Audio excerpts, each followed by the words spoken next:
এ বিষয়ে আরও খবর জানাতে এই মুহূর্তে কমলাপুর রেল স্টেশনে আছেন সহকর্মী নাজবুস সালেহী। সরাসরি যাচ্ছি তার কাছে।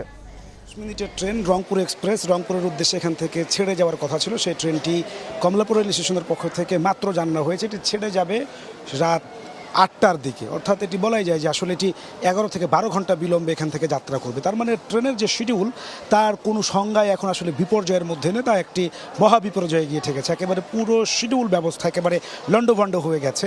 এবং আপনি জানেন যে ধূমকেতু এক্সপ্রেস সকাল 6টার ট্রেন রাজশাহীর উদ্দেশ্যে এখান থেকে ছেড়ে যাওয়ার কথা ছিল, সেই ট্রেন এখনও প্ল্যাটফর্মেই আসে নাই। তার মানে এটি আসলে কখন ছাড়বে তারও আসলে কোনো নির্দিষ্ট করে তারা আসলে বলতে পারছেন না যে এটি আসলে কখন যাবে। বন্দলতা এক্সপ্রেস চাঁপাইনবাবগঞ্জের ট্রেন, এটি 1:30টায় এখান থেকে ছেড়ে যাবার কথা থাকলেও এখনও সেটি প্ল্যাটফর্মে আসেই নাই।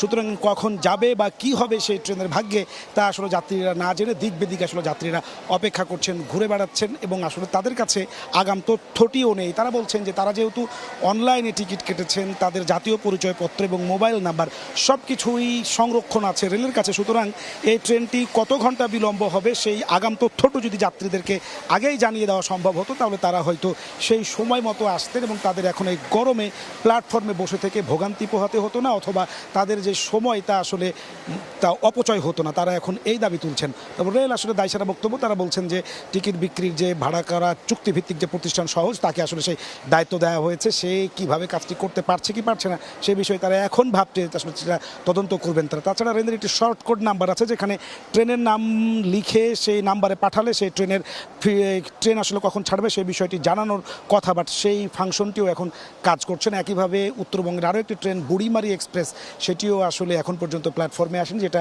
সকাল 8:30টায় এখান থেকে ছেড়ে যাওয়ার কথা ছিল। সব মিলিয়ে বলা চলে যে মাত্র একদিনের দুর্ঘটনা আজকে 3 দিন পেরিয়ে যাচ্ছে। এই 3 দিনেও আসলে কোনো ধরনের যাত্রীদের যে ভোগান্তি তা আসলে একটুও কমে নাই। একটি দুর্ঘটনা পুরো শিডিউল ব্যবস্থাকে, বিশেষ করে উত্তর পশ্চিমাঞ্চলের পুরো শিডিউলকে একেবারে লণ্ডভণ্ড করে দিয়েছে। সামান্য একটি দুর্ঘটনা তারা 3 দিনে এখন পর্যন্ত যেই শিডিউলকে তারা লাইনে নিয়ে আসতে পারে না, শিডিউলে ফেরাতে পারে না ট্রেনকে, যে বিলম্ব তারা আসলে গাফিলতি হিসেবে দেখছেন। এবং বাকি যে ট্রেনগুলো আছে উত্তরবঙ্গের সেগুলোর ভাগ্যেও কিন্তু একই রকম পরিণতি ঘটার আশঙ্কা করছেন সংশ্লিষ্ট ট্রেনের যাত্রীরা। এই ছিল আমার কাছে কমলাপুর রেল স্টেশন থেকে সর্বশেষ।